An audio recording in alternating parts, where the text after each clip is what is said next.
Boa noite a todos. Bom, estamos aqui com mais uma live do canal. E nessa live aqui eu queria falar sobre conceitos básicos do inglês. E oi, boa noite. Eu queria falar sobre conceitos básicos do inglês, baseado nesse vídeo aqui que eu fiz alguns meses atrás, né? Então, primeiro, por que eu fiz esse vídeo, né? Esse vídeo, ele contém 13 tópicos que eu considero importante para que um aluno básico em inglês ele saiba para poder se desenvolver com mais segurança e com mais confiança. Então, eu vou deixar essa live como uma maneira de explicar por que eu fiz esse vídeo, né? Porque aqui nesse vídeo eu deixei inteligência artificial e a explicação está muito resumida. Então, aqui nessa live eu vou explicar todos os tópicos de uma maneira mais aprofundada. Então, esse mini curso de inglês aqui, esse vídeo, eu fiz com 13 tópicos. Então, aqui, o primeiro tópico que eu passei foi o tópico da fonética. Então, qual que é a importância da fonética no inglês? A importância da fonética do inglês é você correlacionar ela com o alfabeto. Que é assim, imagina que tem uma história com duas partes, só que eles só te dão metade da história. Então, imagina o seguinte, você aprende ali as pronúncias das letras, só que na hora que você vai pronunciar as palavras, você tem uma certa dificuldade. Por quê? Porque existe a diferença entre a pronúncia entre o alfabeto e a pronúncia de fonética. A maioria das palavras do inglês, elas são relacionadas com uma pronúncia de fonética. Então, deixa eu só mostrar para vocês aqui. Aqui.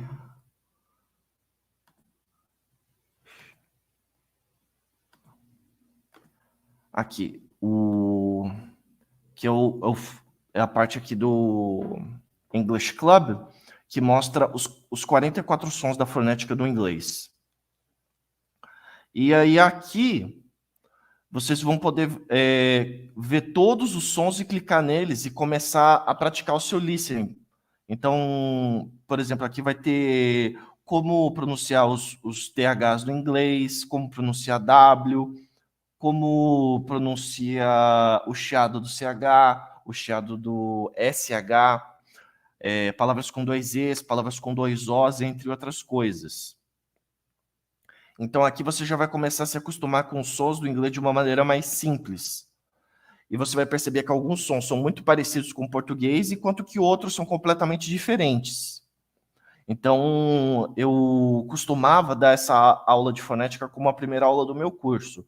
Só que agora eu vou deixar tudo isso aqui condensado nessa live e nesse vídeo de 22 minutos. Então, por exemplo, vamos pegar exemplos reais aqui com a fonética.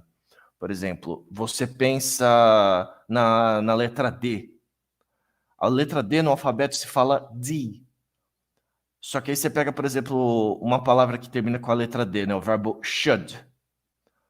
O verbo should, ele não vai terminar com o som D. O som de fonética do D é um som seco. D. Então, should. Então, existe... Esse é só um exemplo para mostrar para vocês a diferença entre um som de alfabeto e um som de fonética. Outro som que é bom comparar é o chiado do CH e do SH. Então, por exemplo, o verbo shall. Sh. Sh. SH, som de sh. Enquanto que o CH, Ch. ch. Então, sh e ch são sons parecidos. Só que quando você fala uma palavra com CH ou com SH, faz toda a diferença.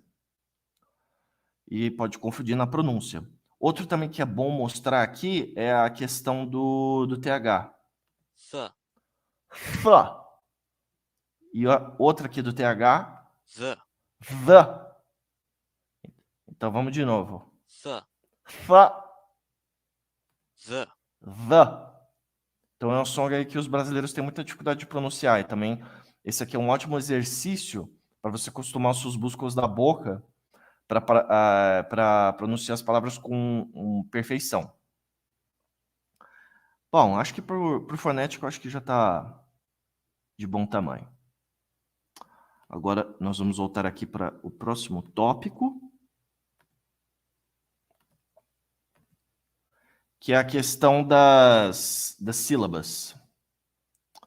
Então, por exemplo, aqui você pode digitar qualquer palavra que você quiser, e aqui você vai aprender quantas sílabas tem cada palavra em inglês. Aqui, por exemplo, educação, 4 sílabas. Education.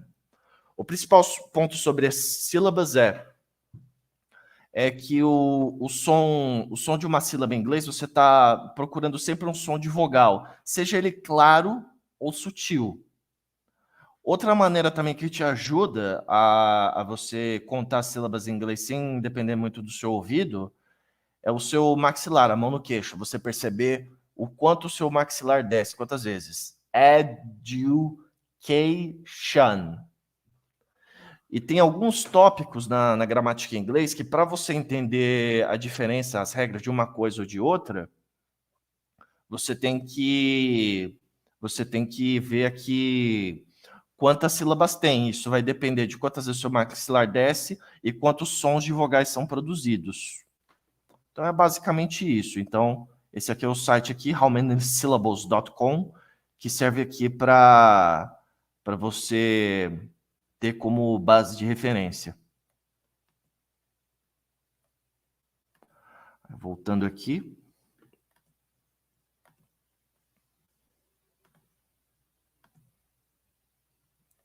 Aí aqui o próximo ponto aqui é a questão dos números. Na questão dos números é o seguinte: o principal problema com os alunos, eu percebo que acontece sempre no mesmo lugar, que é a questão para quem fala português, né, claro, que é a questão da pronúncia dos números do 12 até o 20, na ordem, e todos os números fechados, 30, 40, 50, 60, 70, 80 e 90. Então, qual que é a diferença? Os números fechados, né, de 20 a 90, eles terminam com a letra Y. Todas as palavras que terminam com Y, elas têm que ser pronunciadas com o som de I. 20, 30, 40, 50, 60, 70, 80, 90. A diferença agora do 13 ao 19 é que todas essas palavras, elas têm 2 Es. Então, voltando lá para o tópico agora, conectando com o tópico da fonética, é que quando você tem 2 Es, você alonga o som. Então, vamos lá, o 13. 13, 14, 15, 16, 17, 18, 19. E em algumas situações mais raras, né, às vezes as pessoas confundem o 12 com o 20, que eu percebo, mas isso é mais raro. De resto, assim, a questão de pronúncia para escrever, as pessoas não têm muita dificuldade. Para você realmente aprender os números, não vai ter jeito. Você tem que pegar um pedaço de papel e escrevendo número por número várias vezes, o quanto for necessário, até que você consiga memorizar todos esses números e ao mesmo tempo que você escreve, vai pronunciando em voz alta. E aí aqui eu deixei a pronúncia de todos os números com um falante nativo para que facilite você a ouvir e poder praticar sozinho por conta própria. Aí agora, o próximo ponto aqui. Alfabeto. A questão do alfabeto ela é bem parecida. Você tem que simplesmente várias vezes abrir uma listinha do alfabeto e ir pronunciando A, B, C, D, E, F, G, H, I, J, até memorizar. Então, realmente é uma questão de repetição, repetição, repetição, os números do alfabeto, até que você memorize. Cuidado para não confundir a letra E com a letra I, né, que do inglês para o português é confuso. A letra G com a J. A letra Q também, que o pessoal às vezes pronuncia Q, né? Mas é Q. Que mais? Às vezes as pessoas também esquecem o W, né? Que é o Y. Enfim, esse é o principal ponto aqui do alfabeto. Então, é pedaço de papel, escreve, como pronuncia, fala em voz alta, até memorizar.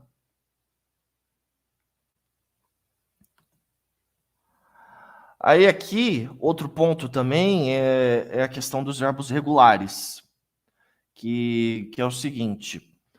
Uma conjugação verbal em inglês, ela é bem simples na questão dos verbos regulares. Você tem o infinitivo, que assim, a questão do infinitivo.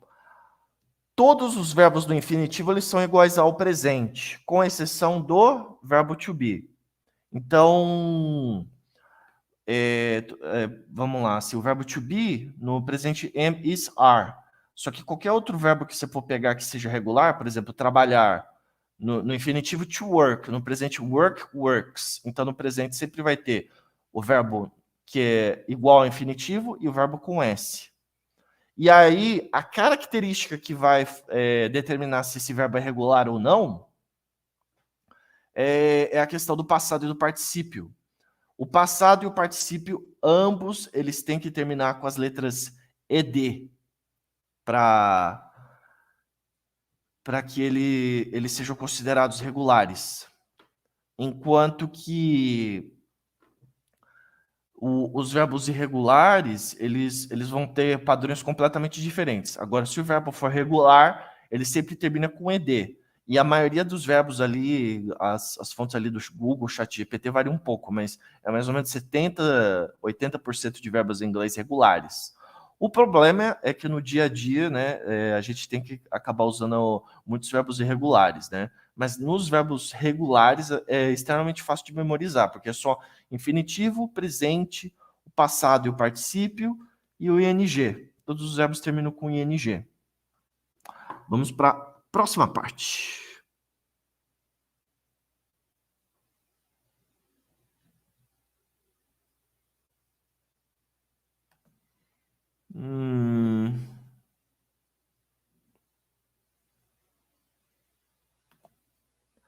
Aqui, a próxima parte, que agora que eu percebi que eu acabei pulando, são os tipos de verbos em inglês. Os verbos em inglês, aqui, eu dividi basicamente em 4 categorias, né? Que são os verbos auxiliares, que são os verbos be, do, have. E aí, por que eles são importantes, né? Porque eles ajudam você a montar a maioria das estruturas em inglês. Os verbos modais também. Então, o inglês, a maioria das frases em inglês você vai montar baseado somente em míseros 12 verbos. Então, se você entender esses 12 verbos, como usa e como colocar eles numa frase adequadamente, você consegue depois se desenvolver com mais facilidade. Então, é isso que eu faço. Eu ensino os alunos no começo como estruturar as frases do presente, passado e futuro, como usar os verbos modais, e aí depois começa com áudio e conversação, e acaba surtindo efeitos. Então, realmente, assim, todas as pessoas assim que acabaram seguindo as minhas instruções, eu acabei conseguindo colocar elas no nível pré-intermediário rapidamente, e depois de mais algum tempo colocá-las no intermediário. E aí depois, os outros 2 tipos são os verbos principais, né? No caso seria trabalhar, comer, pular, são centenas e centenas de verbos. E também os phrasal verbs, né? Que aí já é uma matéria mais de nível mais intermediário, porque é sempre um verbo com uma preposição e a tradução ela não é uma coisa intuitiva. Então são basicamente esses 4 grupos aqui: auxiliar, modal, principal e phrasal verb. O próximo ponto... Como conjugar...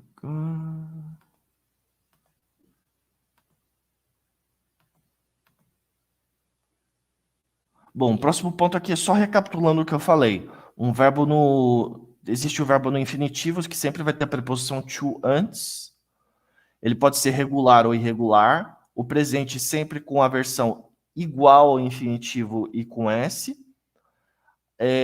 Aí depois o passado e o particípio, às vezes eles são iguais, às vezes são diferentes, e os verbos que terminam com ing, o gerúndio, né? Tendo, trabalhando, visitando, entre outros exemplos. Então, para conjugar os verbos é bem simples e intuitivo. O próximo passo, as irregularidades no S. Vamos lá. Bom, existe os verbos regulares, né? Que eles terminam com ed no passado e no particípio. Só que existe uma regra específica que é só no presente, que tem algumas situações que você não só coloca o S no fim do verbo no presente, você tem que colocar outras coisas. Então, vamos pegar, por exemplo, o verbo lavar. O verbo lavar, wash, né? Que seria W-A-S-H.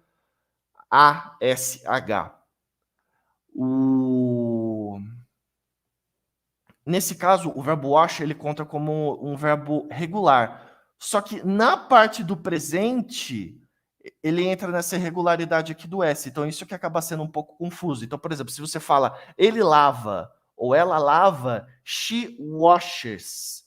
Repara que, aqui da direita, aqui, que eu coloquei os verbos que terminam com O, S, X, SH e CH, eles terminam com ES. Então, por exemplo, lavar, washes. W-A-S-H-E-S. O verbo do, fazer. Ela faz. She does. D-O-E-S. Outro que termina com S, né? O verbo passar. Ela passa. She passes. P-A-S-S-E-S. Ela depila. She waxes. Então, W-A-X-E-S. Ela assiste. She watches. W-A-T-C-H-E-S. E além disso, tem mais uma regrinha, né? Se você pega, por exemplo, o verbo comprar, as duas últimas letras é uma vogal e é uma vogal e um Y. Então, por exemplo, ela compra, she buys. Você coloca só o S no fim do verbo. Só que se for, no caso, consoante mais Y, por exemplo, o verbo tentar, ela tenta, she tries. Então, o T-R-Y, né, do tentar, vai ficar T-R-I-E-S. She tries.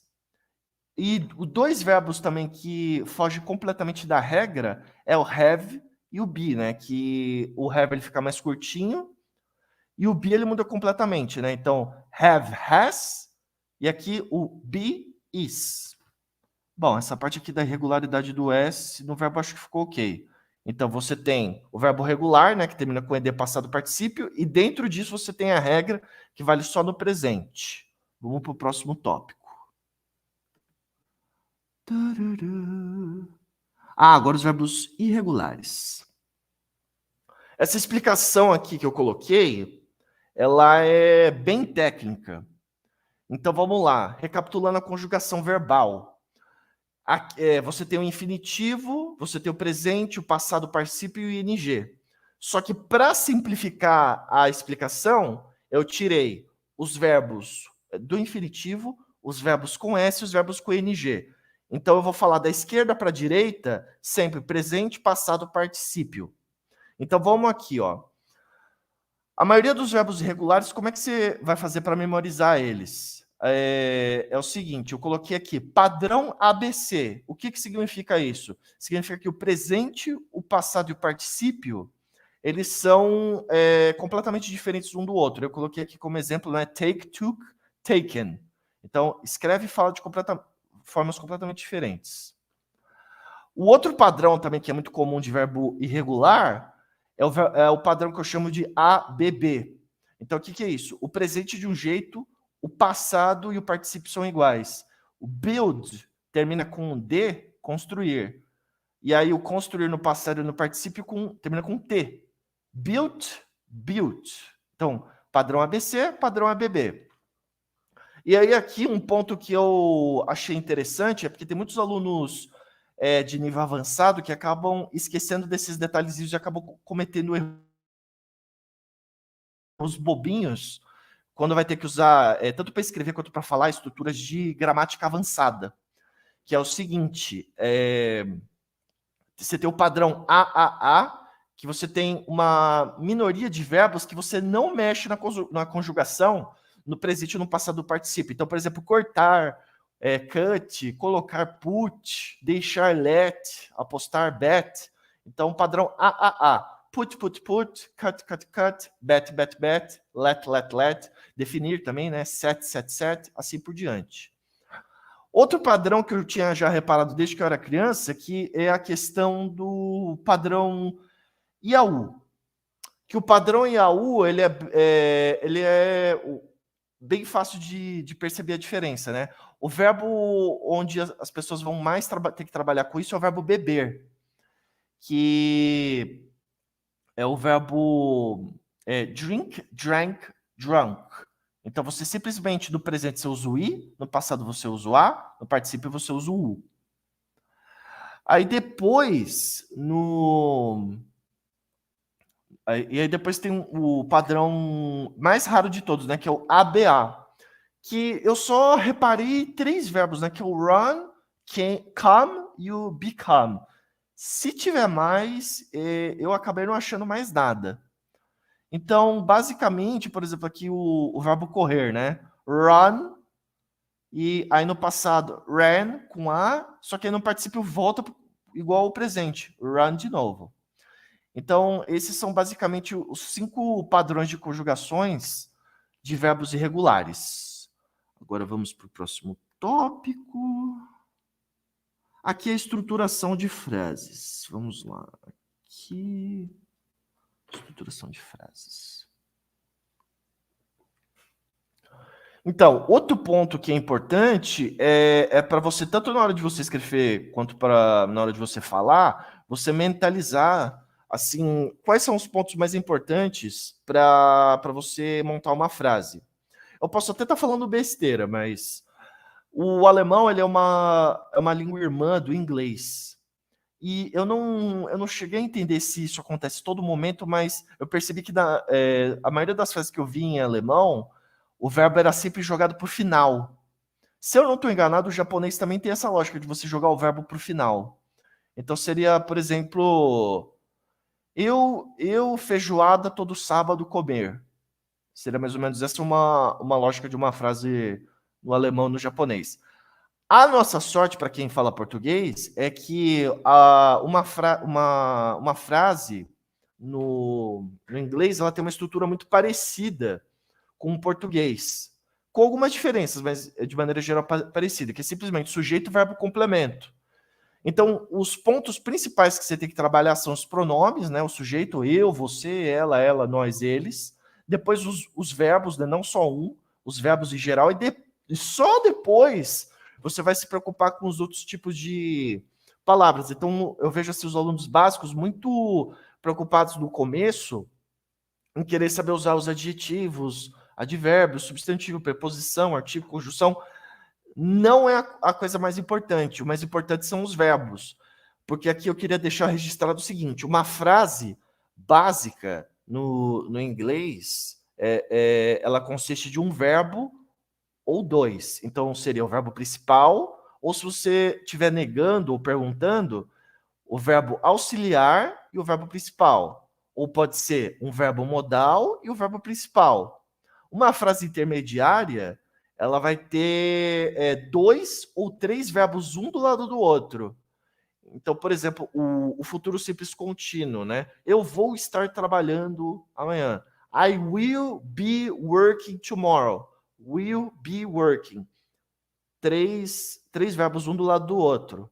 Enquanto que uma frase de gramática avançada são 3 ou 4 verbos um do lado do outro. E só depois você joga o resto da frase. Então, por exemplo, no futuro, I will have been working. Então, 4 verbos, um do lado do outro.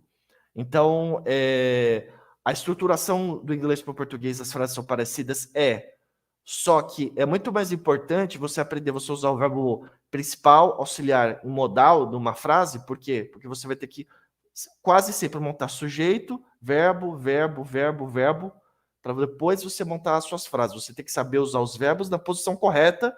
Se você fizer isso, a chance da pessoa entender o que você está falando é alta, mesmo que você use o resto da frase de uma maneira confusa. Por quê? Porque o mais importante numa frase em inglês é você montar os verbos certinho.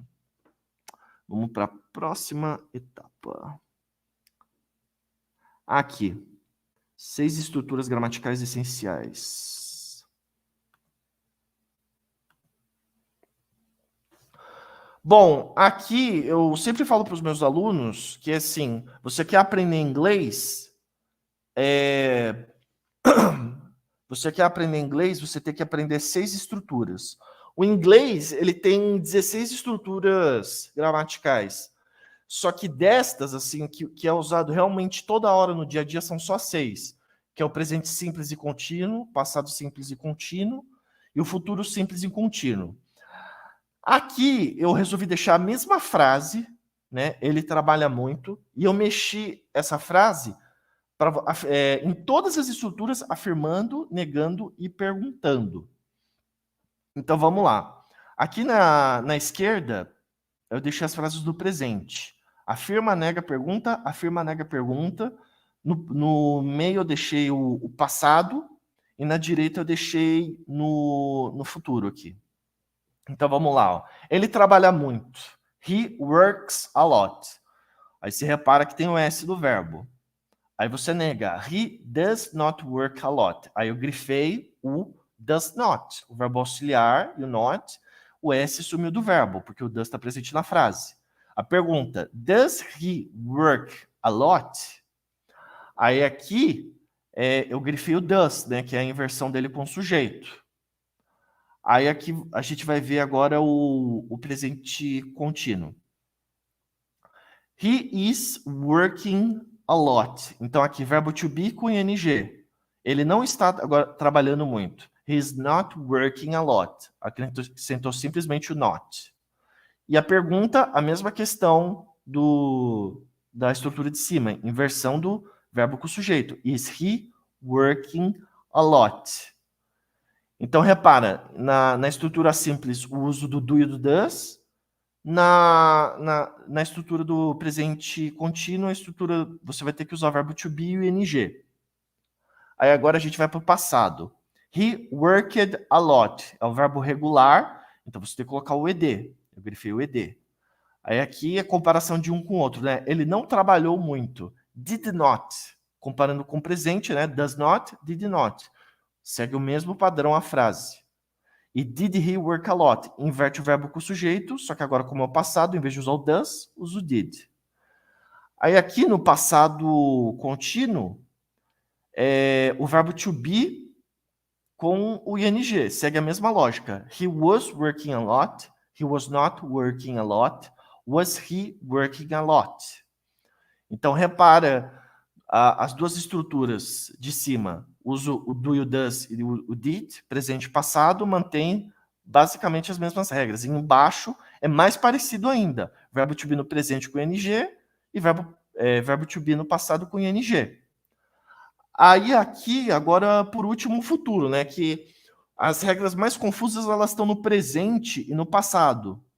Mas eu vou falar dessa questão do be e do do mais para o fim da live.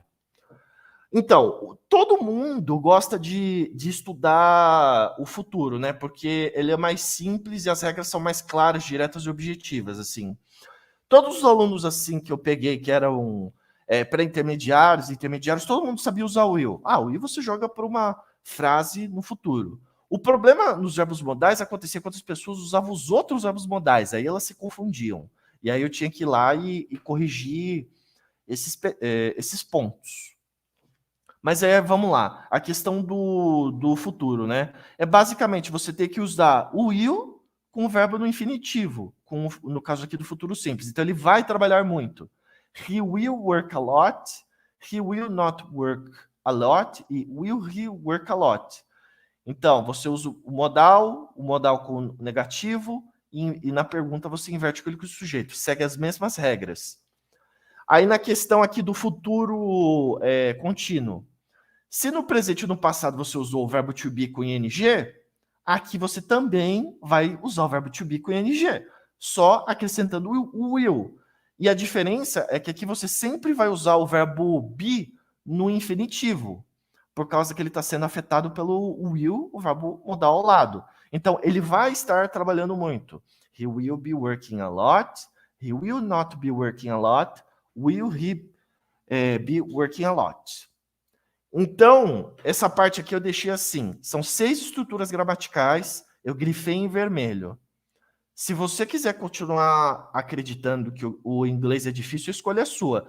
Eu deixei todas as estruturas uma do lado da outra com o mesmo exemplo de frase para mostrar que o inglês é extremamente fácil. É o português que é difícil. O inglês é uma língua muito mais simples e que tem a estrutura bem parecida. Se você entende a dança das cadeiras dos verbos, você deslancha no inglês. Por isso que a minha lição de casa é sempre baseada em verbos.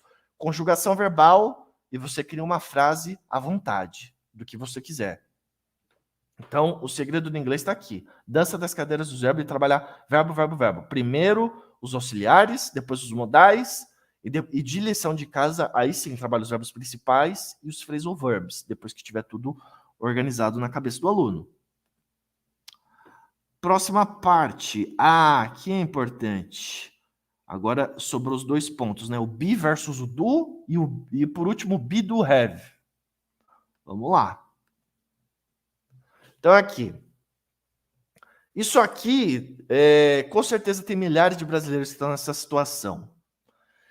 Que é assim, eu já peguei aluno nessa situação, então deixa eu explicar.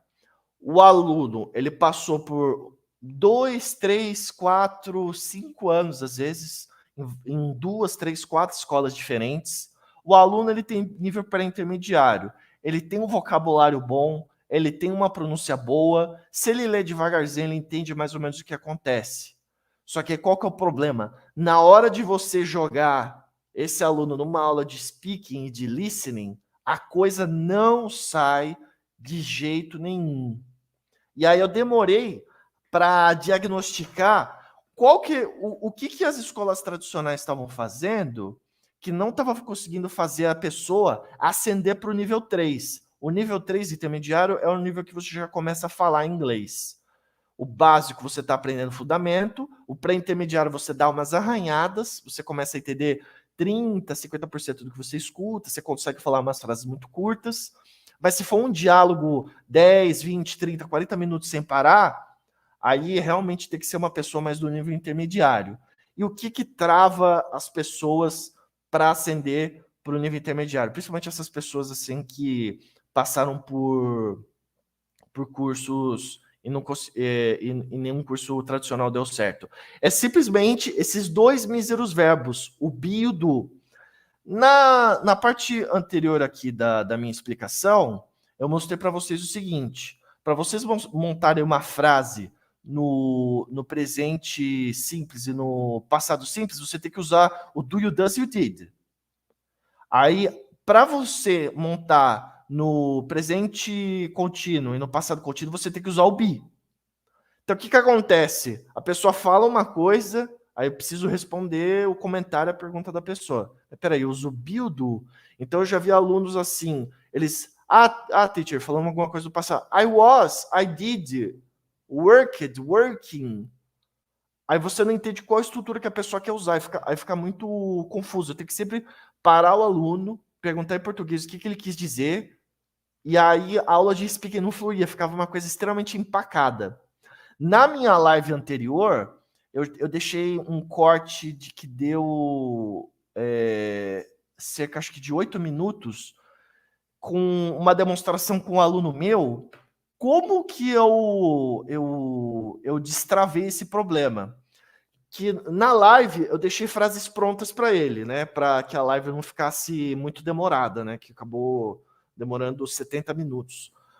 Mas basicamente é o seguinte: o aluno tinha uma pronúncia boa, o aluno sabia uma quantidade boa de verbos, o que eu fazia? Eu chegava para ele assim e falava, ó, vamos pegar um verbo aí muito usado, né? Trabalhar. Work. Eu falei, vai, inventa uma frase aí curto e grosso, vai, presente simples. Aí o aluno chegava e falava assim, teacher, quero montar I work every day, né? Aí, beleza. Agora nega isso aí. I do not work every day. Pergunta, do I work every day? Agora transforma isso aí em presente contínuo. I am working every day.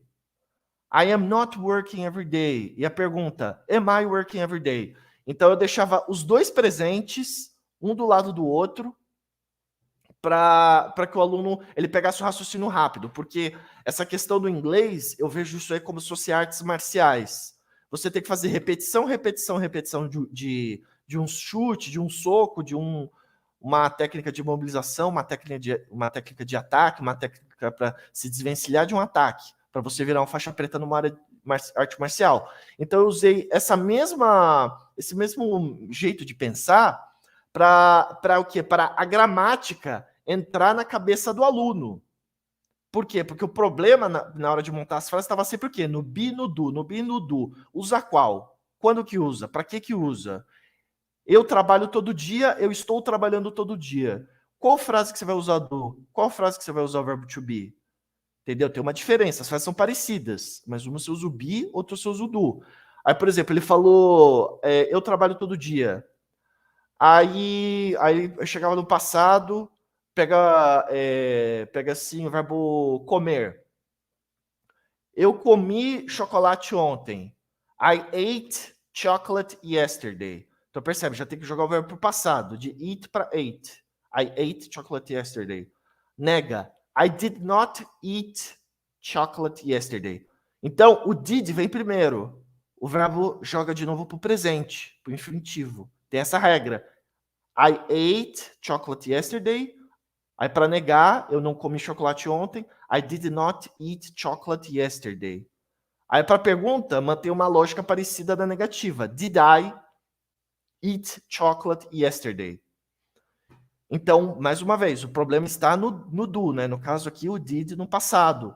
E como o verbo ele é afetado. Se o did não está presente, joga ele para o passado. Ate.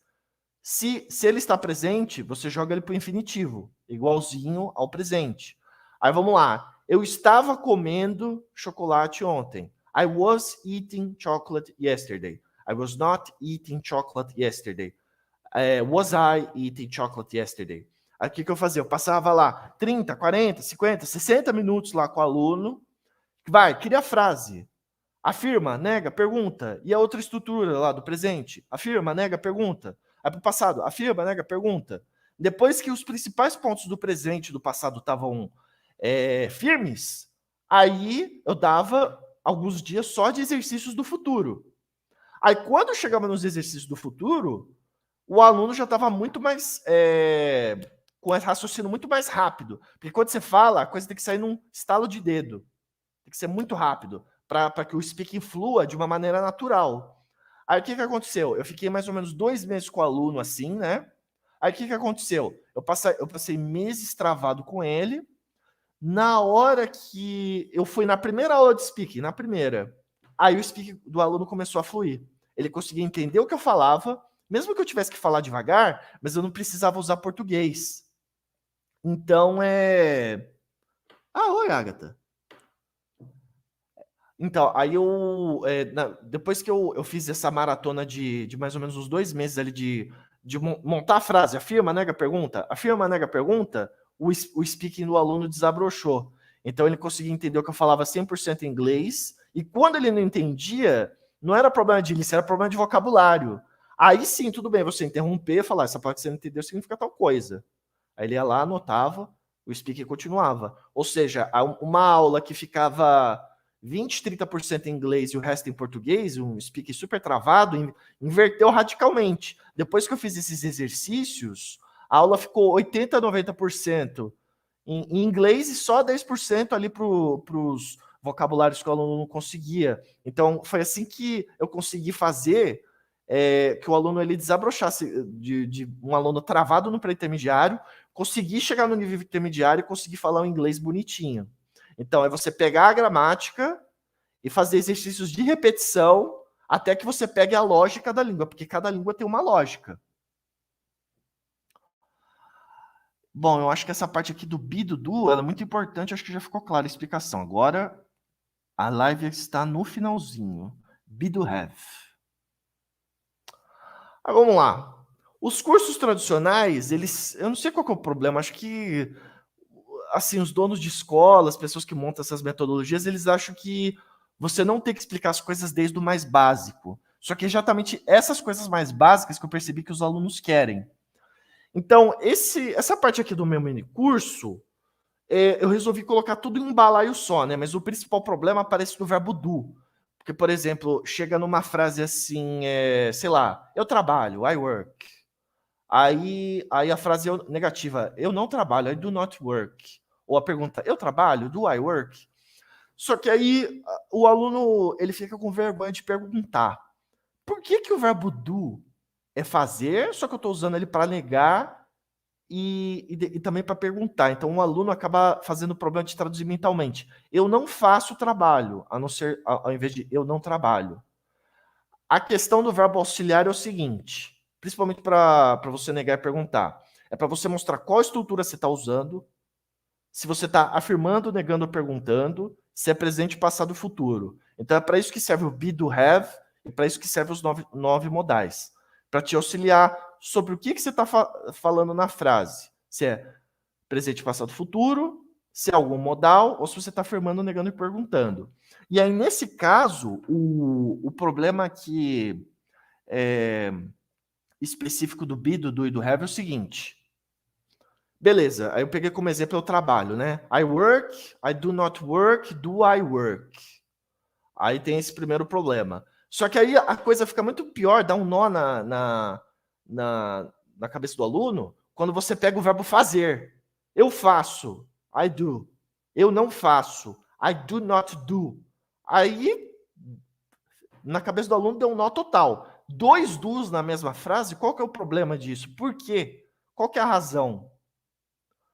Então vamos lá. E também para a pergunta, né? Eu faço, né? Do I do? Então é o seguinte: o be e o do have, qual que é a importância desses verbos? É que assim, em uma frase, eles podem ser o verbo principal, eles podem ser o verbo auxiliar, ou em situações mais raras, eles podem ser as duas coisas, eles podem estar duplicados. Então eu deixei aqui três exemplos sublinhados aqui para vocês verem aqui. Depois eu jogo a live também no Instagram, depois que eu vou editar amanhã. Então vamos lá aqui, ó. Eu estou sendo paciente. Não é o meu exemplo com o verbo to be. I am being patient. I am é uma conjugação do verbo to be.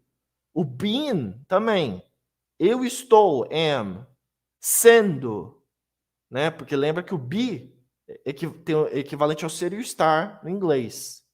Então você tem o verbo duplicado duas vezes. Então o verbo to be ele pode estar duplicado nas estruturas do presente contínuo e do passado contínuo da gramática básica. Na gramática avançada isso não acontece. E a lógica é sempre a seguinte: o verbo da esquerda, que está do lado do sujeito, ele é o auxiliar. O verbo da direita é o principal, sempre. Aí, esse exemplo aqui da gramática avançada, ele é excelente para explicar a diferença do passado para o particípio. Aí eu coloquei o exemplo aqui. I had a dog when I was younger. Então, had. Duas palavras iguais. Você olha para isso e fala, não, isso aqui tá errado. Isso aqui não pode estar certo. Só que vamos lá, o verbo ter no infinitivo. Aí no presente, have, has. Aí no passado, had, no particípio had, e tendo, né, com ing, having. Só que traduzindo, ó, I had. Eu tinha tido. Tinha passado, tido o particípio. Só que aí no inglês fica duas palavras iguais. Enquanto que no português você também pode falar eu tinha tido. Só que são duas palavras diferentes, você distingue isso fácil. E aí o head da esquerda é o auxiliar, o da direita é o principal. Então, eu tinha tido um cachorro quando eu era mais jovem. Aí aqui o exemplo, né, que acontece com mais frequência, né, que é o do duplicado. O biduplicado e o have duplicado, eles são mais raros. Eles acontecem, mas é mais raro de usar. Agora, o que acontece com mais frequência, mesmo o problema mesmo que dá um nó na cabeça dos alunos básicos, é o do. Porque assim, o verbo have, ele é um verbo usado para gramática avançada. Então, um aluno básico e para intermediário, ele não vai ver isso. Essa chance é zero. O verbo to be, talvez.